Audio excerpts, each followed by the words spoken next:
ప్రభుత్వాలు ప్రధాన కార్యదర్శుల పాత్ర చాలా కీలకం. సమర్థులైన ఐఏఎస్లు ఉంటే ప్రభుత్వ పాలన సాఫీగా సాగుతుంది.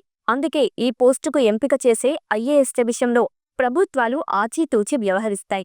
తెలంగాణలో కాంగ్రెస్ అధికారంలోకి వచ్చి ఏడాది గడిచినా గత బీఆర్ఎస్ ప్రభుత్వం నియమించిన సిఎస్ శాంతికుమారితోనే పాలన సాగిస్తున్నారు. మరో 2 నెలల్లో ఆమె పదవీకాలం కూడా పూర్తి కానుంది. దీంతో కొత్త సీఎస్ ఎంపికపై రాష్ట్ర ప్రభుత్వం ప్రత్యేకంగా దృష్టి పెట్టినట్టుగా తెలుస్తోంది. ఇక మరోవైపు సీనియర్ ఐఏఎస్లు ప్రయత్నాలు కూడా ప్రారంభించారు. తర్వాత సీఎస్ రేస్లో జయేష్ రంజన్, వికాస్ రాజ్, రామకృష్ణారావు, శశాంక్ గోయల్ తదితరులు ఉన్నారు.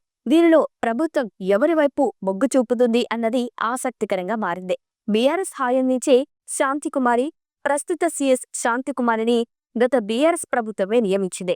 ఈమె 1989 బ్యాచ్ ఐఏఎస్, తెలంగాణ తొలి మహిళా ప్రధాన కార్యదర్శిగా ఆమె రికార్డు సృష్టించారు. ఇక 2023 జనవరి 11న ప్రభుత్వ ప్రధాన కార్యదర్శిగా బాధ్యతలు చేపట్టింది. ఇక 2025 ఏప్రిల్ 7వ తేదీ వరకు ఆమె ఈ పదవిలో కొనసాగనున్నారు. వాస్తవానికి అసెంబ్లీ ఎన్నికల తర్వాత బీఆర్ఎస్ ఓడిపోయి కాంగ్రెస్ అధికారంలోకి వచ్చింది. దీంతో సీఎస్ను మారుస్తారన్న చర్చ జరిగింది. కానీ రాష్ట్ర ప్రభుత్వం ఎలాంటి మార్పులు చేయకుండానే శాంతికుమారినే రేవంత్ రెడ్డి సర్కార్ కొనసాగించింది. ఇక శాంతికుమారి తర్వాతి రేస్లో ఉన్న ఐఏఎస్ జయేష్ రంజన్ 1992 బ్యాచ్ కు చెందినవారు. ప్రస్తుతం ఈయన ఐటీ ఇండస్ట్రీ స్పెషల్ సీఎస్ గా ఉన్నారు.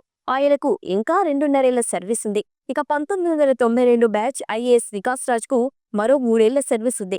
ప్రస్తుతం ఈయన ఆర్ఎండ్బి స్పెషల్ సీఎస్ గా ఉన్నారు. సాధారణ ఎన్నికల్లో వికాస్ రాజ్ సీఈఓగా కూడా పనిచేశారు.